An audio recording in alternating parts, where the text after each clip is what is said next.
जिस नबी के लिए चांद दो टुकड़े हो गया, जिनके इशारे पर दरख्त चल कर आ गया, उनकी बारगाह में मौत का फरिश्ता भी अदब के साथ हाजिर हुआ। न सिर्फ इजाजत मांगी बल्कि उनकी ख्वाहिश भी पूछी गई। यह मुकाम किसी और को नसीब नहीं हुआ। आइए नबी करीम सल्लल्लाहु अलैहि वसल्लम की जिंदगी के आखिरी और नूरानी लम्हों को हदीस की रोशनी में जानते हैं कि किस तरह अल्लाह ने अपने हबीब को पर्दा फरमाने से पहले उन्हें इसकी आगाही दे दी थी। उन्हें वफात के बारे में सब कुछ बता दिया था। कोई जान नहीं जानती कि वो कल क्या कमाई करेगी और कोई जान नहीं जानती कि वो किस जमीन में मरेगी। सूरह लुकमान आयत नंबर 34। लेकिन अल्लाह के महबूब और लाडले नबी के लिए और अल्लाह के नेक बंदों के लिए मामला बिल्कुल उल्टा होता है। लेकिन हमारे नबी कौनैन सल्लल्लाहु अलैहि वसल्लम को ये जानकारी दे दी गई थी। आइए हम इसे जानते हैं। अल्लाह ताला का ये फरमान सूरह अल माइदा की आयत नंबर 3 में, आज मैंने तुम्हारे लिए तुम्हारा दीन मुकम्मल कर दिया और तुम पर अपनी नेमत पूरी कर दी और तुम्हारे लिए इस्लाम को दीन की हैसियत से पसंद कर लिया। इस आयत के नाजिल होने पर उमर इब्न खत्ताब रज़ियल्लाहु अन्हु रो पड़े। जब उनसे वजह पूछी गई तो फरमाया कि जब कोई चीज अपने कमाल को पहुंच जाती है तो उसके बाद उसके कम होने का वक्त भी करीब होता है। उन्होंने समझ लिया था कि यह आयत नबी सल्लल्लाहु अलैहि वसल्लम की ज़ाहिरी जिंदगी के करीब खत्म होने की तरफ भी इशारा कर रही है। यह आयत हज्जतुल विदा के मौके पर मैदान अराफात में नाजिल हुई थी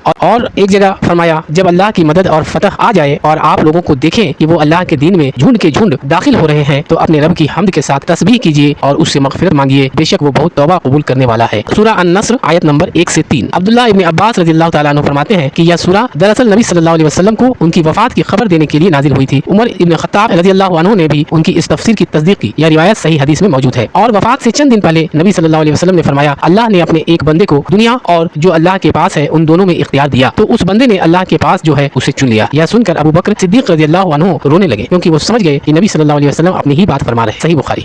हज़रत फातिमा रज़ियल्लाहु अन्हु से सरगोशी, नबी सल्लल्लाहु अलैहि वसल्लम ने अपनी साहबजादी फातिमा बिनते मोहम्मद सल्लल्लाहु अलैहि वसल्लम के कान में फरमाया कि इस बीमारी में मेरी वफात हो जाएगी, तो वो रोने लगी। फिर आप सल्लल्लाहु अलैहि वसल्लम ने फरमाया कि मेरे अहले बैत में सबसे पहले तुम मुझसे आ मिलोगी, तो वो मुस्कुरा दी। सही बुखारी व सही मुस्लिम। विसाल से कुछ अरसे पहले आप सल्लल्लाहु अलैहि वसल्लम उहद के शुहदा के कब्रों पर तशरीफ ले गए और उनके लिए दुआ फरमाई। फिर फरमाया, मैं तुमसे पहले जा रहा हूँ और तुम पर गवाह हूँ। नबी सल्लल्लाहु अलैहि वसल्लम के पर्दा फरमाने का वक्त जब आया तो मलकुल मौत इजाजत लेकर आए। नबी सल्लल्लाहु अलैहि वसल्लम ने अपनी जिंदगी के आखिरी लम्हों में फरमाया, बलिर रफीक़िल आला, नहीं बल्कि मैं रफीक़ आला अल्लाह ताला और बुलंद तरीन साथ को पसंद करता हूँ। इससे पहले आयशा बिनते अबी बकर रज़ियल्लाहु ताला अन्हा ने रिवायत की है कि नबी सल्लल्लाहु अलैहि वसल्लम फरमाया करते थे, किसी नबी की रूह उस वक्त कब्ज़ नहीं की जाती जब तक उसे दुनिया और आखिरत में इख्तियार न दे दिया जाए। उलमा ने जिक्र किया है कि मलकुल मौत ने नबी सल्लल्लाहु अलैहि वसल्लम के पास आने की इजाजत तलब की और किसी और के पास इस तरह इजाजत तलब नहीं की गई थी। यह अल्लाह ताला की तरफ से नबी सल्लल्लाहु अलैहि वसल्लम का एक खास शरफ और इकराम था। सही बुखारी। क्या आप जानते हैं इससे हमें क्या सबक मिलते हैं? कि दुनिया में हमेशा रहना किसी के लिए नहीं। अल्लाह के नबी सल्लल्लाहु अलैहि वसल्लम ने उम्मत को दीन मुकम्मल करके दिया। हमें आप सल्लल्लाहु अलैहि वसल्लम की सुन्नत से मजबूत ताल्लुक कायम रखना चाहिए। मौत भी अदब से खड़ी थी। दर मुस्तफ़ा सल्लल्लाहु अलैहि वसल्लम पर इजाजत मिली तो रूह अमीन ने सलाम अर्ज किया और महबूब ने फरमाया, बलिर रफीक़िल आला। अल्लाह ताला हमें नबी कौनैन सल्लल्लाहु अलैहि वसल्लम की सुन्नत पर चलने और उनकी मोहब्बत में जिंदगी गुजारने की तौफीक अता फरमाए। आमीन।